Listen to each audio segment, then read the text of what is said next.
Assalamualaikum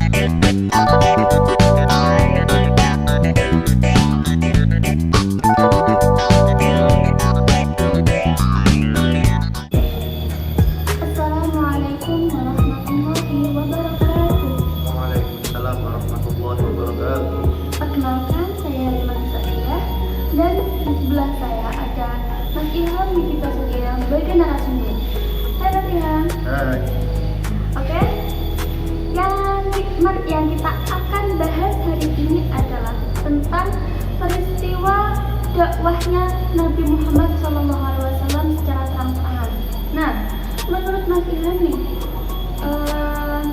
apa sih penyebab dakwah Nabi Muhammad SAW secara terang-terangan itu? Oke, jadi dalam buku Sirah Nabawiyah karya Syekh Sofyan Rahman Al-Barburi dijelaskan bahwa sebelumnya Nabi Muhammad SAW itu berdakwah secara sembunyi-sembunyi selama 3 tahun. Nah, selama jangka waktu itu Islam terus berkembang dan akhirnya kabar Islam mulai didengar oleh kaum Quraisy. Kaum Quraisy yang awalnya tidak peduli, ia menaruh perhatian lebih kepada dakwah Nabi Muhammad SAW. Nah, dakwah terus berlanjut hingga kemudian turun firman Allah surah Asy-Syu'ara ayat 214 yang berbunyi Bismillahirrahmanirrahim wa anzir 'ashiratakal aqrabin, yang memiliki arti berilah peringatan kepada kerabat-kerabatmu yang dekat. Nah, ayat inilah yang menjadi alasan Nabi Muhammad SAW berdakwah secara terang-terangan. Nah, setelah ayat ini turun nih, apa sih yang dilakukan Nabi Muhammad SAW? Nah, setelah ayat ini turun, Nabi Muhammad SAW memenuhi perintah dengan mengundang kerabat-kerabat dekatnya, yakni Bani Hashim dan Bani Abdul Muthalib.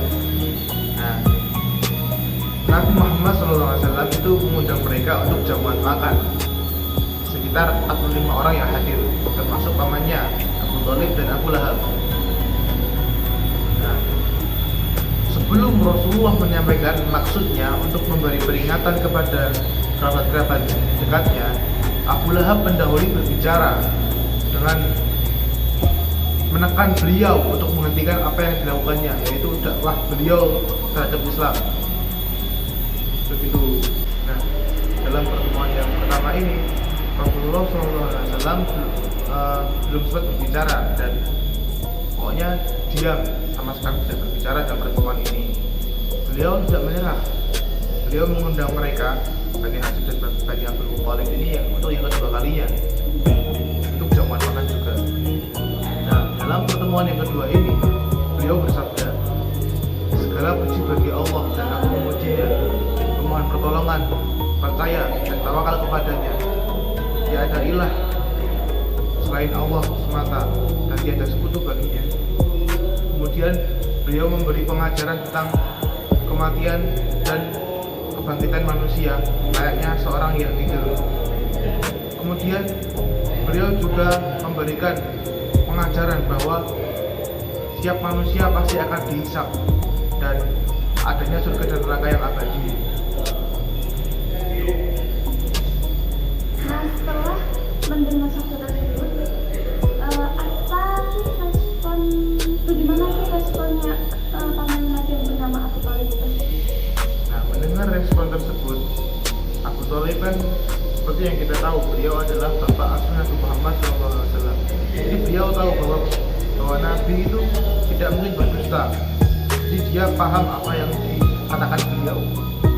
Namun dia masih belum bisa meninggalkan agama nenek moyangnya. Lalu pamannya yang satunya, Abu Lahab, itu mengecam dengan keras, nggak terima, nggak mau mengikuti, nggak mau menerima ajarannya gitu.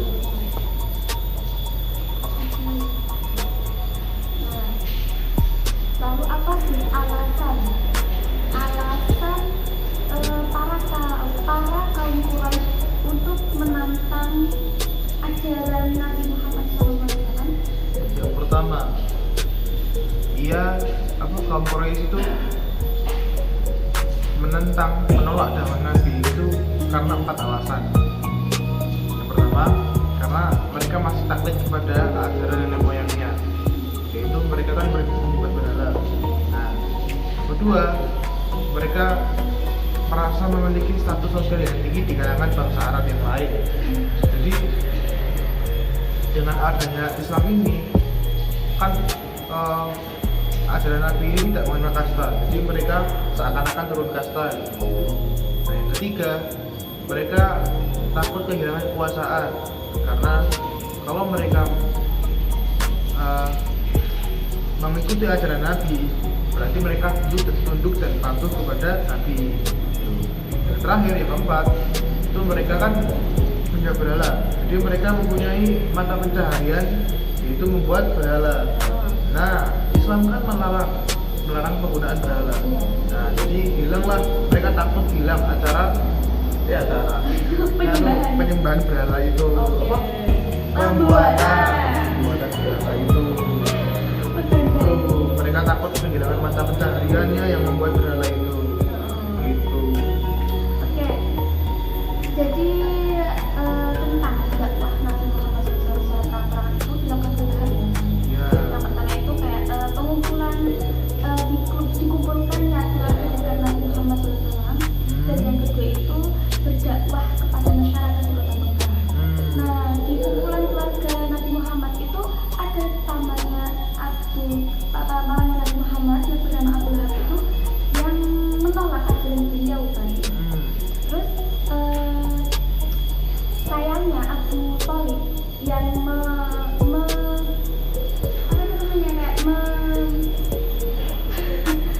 mendukung ajaran beliau, dan itu belum sempat mengikuti ajaran beliau, ya kan?